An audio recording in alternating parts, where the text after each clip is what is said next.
ইব্রাহিম আলাইহিস সালাতু ওয়াস সালাম আল্লাহর একজন খলিলুল্লাহ ছিল, আল্লাহর একজন হাবিব ছিল, আল্লাহর দোস্ত বলা হয়। পয়গম্বর ইব্রাহিম আলাইহিস সালাতু ওয়াস সালামের সন্তানের নাম হযরত ইসমাঈল। কি নাম ভাই? হযরত ইসমাঈল আলাইহিস সালাতু ওয়াস সালাম। হযরত ইসমাঈল আলাইহিস সালাতু ওয়াস সালাম নতুন বিয়া করেছে।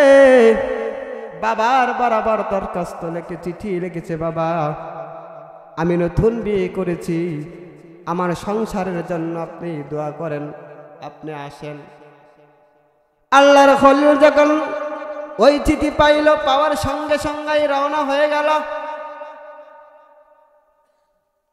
সিরিয়া থেকে যখন রওনা হয়ে গেল, আল্লাহর হাবিব ইব্রাহিম আলাইহিস সালাতু ওয়াস সালাম যখন রওনা হয়ে গেল,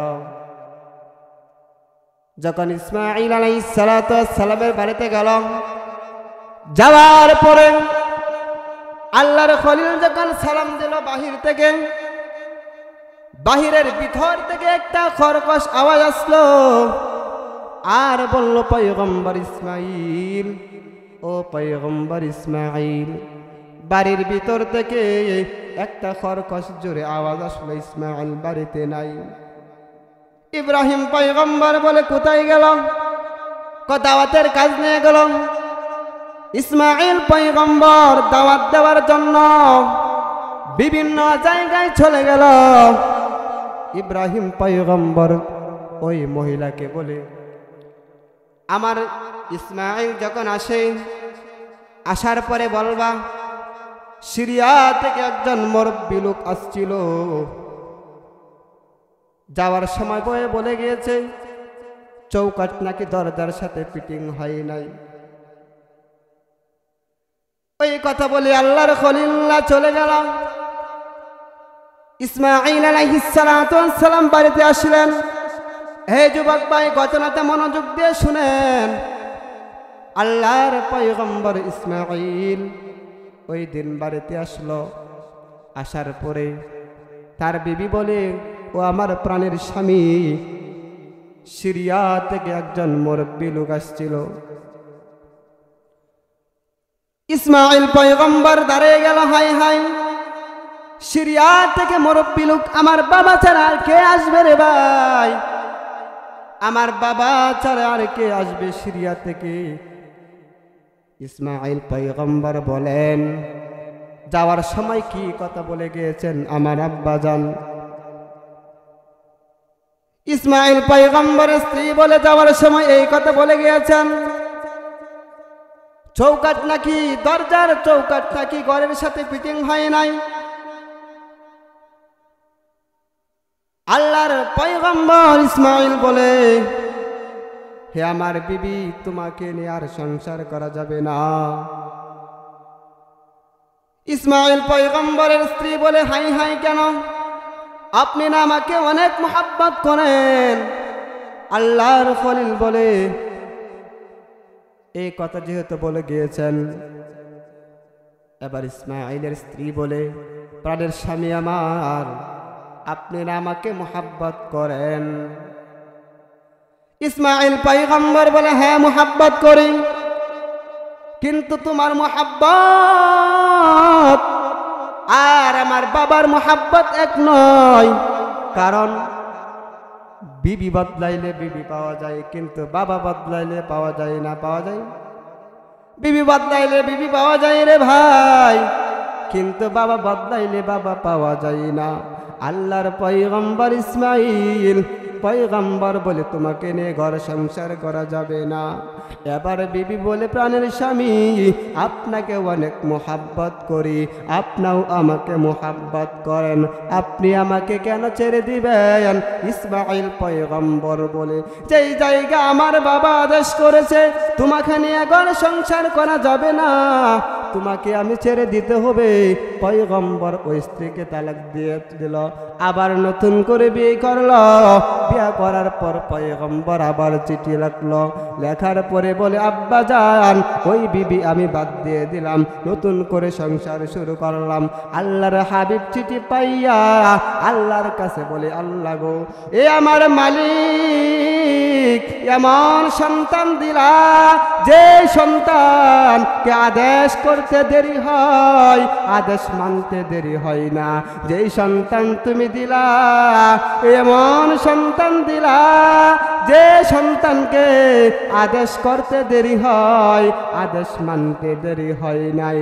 আল্লাহর হাবিব যখন চলে গেল ইসমাইল পয়গম্বরের বাড়িতে, যাওয়ার পরে আল্লাহর হাবিব বলে যখন বাড়ির কিনারায় গেল, যাওয়ার পরে বিবির কাছে গিয়ে সালাম জানাই, এবার সালাম দেয় আর ডাক দিয়ে বলে পয়গম্বর ইসমাইল।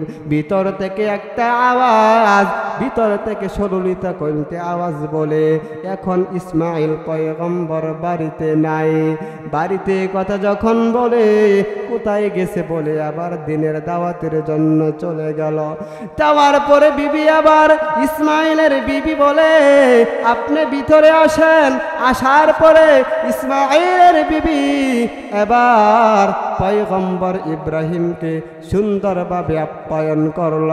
আপ্যায়ন করার পর এবার পয়গম্বর ইব্রাহিম বলে এ আম্মা জান তোমরা কেমন নিয়ামতের মধ্যে আছো? এবার বলে আমরা মনে হয় আল্লাহর জমিনের উপর সবচাইতে সুন্দর নিয়ামতের মধ্যে আছি। আল্লাহর হাবিব খুশি হইয়া এবার বলে গেল আমার সন্তান যখন ইসমাইল দিনের কাজ শেষ করে আসবে, আসার পরে আমার সন্তানকে বলবা চৌকাঠ যেন না পাল্টাই, কারণ চৌকাঠটা দরজার সাথে মানাইছে, এই জন্য চৌকাঠটা না পাল্টায়। এবার আল্লাহর পয়গম্বর ইব্রাহিম ইসমাইল আলাইহিস সালাতু ওয়াস সালাম আসলো। আসার পরে বিবি বলে এবার শাম থেকে আর জন্য আসলো সিরিয়া থেকে। এবার ইসমাইল পয়গম্বর চোখগুলি বড় বড় হয়ে গেল, আজকেও নাকি শাম থেকে একজন মুরব্বী লোক আসছে, ইনি আবার কে? আমার বাবা চারা। ইসমাইল পয়গম্বর বলে আজকে আবার কি কথা বলে গেল রে ভাই? এবার ইসমাইলের স্ত্রী বলে আজকে এ কথা বলে গিয়েছে দরজাটা নাকি চৌকাঠের সাথে বড় মানাইছে যেন না পাল্টায়। এবার ইসমাইল পয়গম্বর বলে আল্লাহ পাক রব্বুল আলামিন মনে হয় আমার দোয়া কবুল করেছে, আমার বাবা আমার উপর খুশি হয়েছে। আল্লাহর হাবিব বলেন যে সন্তান যদি মা বাবার উপর খুশি হয়ে যায়, মা বাবাও যদি সন্তানের উপর খুশি হয়, আল্লাহর হাবিব বলেন সন্তানটা আর যদি মা বাবা অসন্তুষ্ট হয়, আল্লাহর হাবিব বলেন সন্তানটা জাহান্নামী। এ যুবক ভাই, এই জন্য সকল ভাই বোনদেরকে বলি আমরা যেন মা বাবার খেদমত বেশি বেশি করতে পারি, কারণ দুনিয়াতে যদি তুমি দোয়া কবুলের দরজাটা খুলতে চাও, তুমি তোমার মা বাবার সাথে আচরণ ভালো করো। যদি তোমার মা বাবার সাথে আচরণ ভালো করো, আল্লাহর হাবিব বলেন তোমার জান্নাত তোমার মায়ের তোলে। আর যদি তুমি তোমার মা বাবার সঙ্গে আচরণ খারাপ করো, আচরণ ভালো না করো রে ভাই, আল্লাহর হাবিব বলেন কারণ তোমার দোয়া কবুলের দরজাটা লক করা। এই যুবক ভাই, তুমি যদি তোমার ঘরে তালা লাগাইয়া চাবি ছাড়া যদি সারাদিন ঘোরাঘুরি করো, ঘরে ঢোকা যাবে কি যাবে না? অসম্ভব যাবে না। আল্লাহর হাবিব বলেন তুমি তোমার মা বাবার দরজা নামক দোয়াটা খোলার জন্য তুমি তোমার মা বাবার খেদমত করো। আমি বিশ্ব নবী ভবিষ্যৎবাণী দিয়ে গেলাম, ওই সন্তান যখন মা বাবার খেদমত করবে, আল্লাহর হাবিব বলেন ওই সন্তান হলো জান্নাতি। সম্মানিত হাজরিন, আজকের মাহফিলে যিনি প্রধান অতিথি মধ্যমণি উপস্থিত হয়েছেন, আমরা জানি হাদিসে পাকে এসেছে যদি কোনো সন্তান তার মা বাবার হক আদায় করতে চায়, তাহলে এখন তো মা বাবা দুনিয়াতে নাই, অনেকে আছে না মা বাবা দুনিয়াতে নাই? মুসলিম শরীফের হাদিসের মধ্যে এসেছে ওই সন্তানের জন্য 3টা উসিলা আছে। 1 নাম্বার হলো ওই সন্তান তার মা বাবার নামে কিছু দান সৎকার করা। কারণ যে সন্তানের জন্য মা কত কষ্ট করেছে ভাই, আপনা আমার মা বাবা কি পরিমাণ মেহনত করেছে, আপনি আমি দুনিয়াতে সুখ শান্তি করতেছি, জানি না কার মা বাবা খবরে কোন অবস্থাতে আছে, জানি না ভাই। হাদিসে পাকে এসেছে যদি কোনো সন্তান মা বাবার নামে দান সৎকার করে, মুসলিম শরীফের রওয়ায়াতের মধ্যে এসেছে দান করতে দেরি হয়, মা বাবা সওয়াব পাইতে দেরি হয় না। বলেন না সুবহানাল্লাহ। এই জন্য ভাই আমরা প্রত্যেকেই মা বাবার নামে যাই কিছু পারি দান করি। আমাদের মনে হয়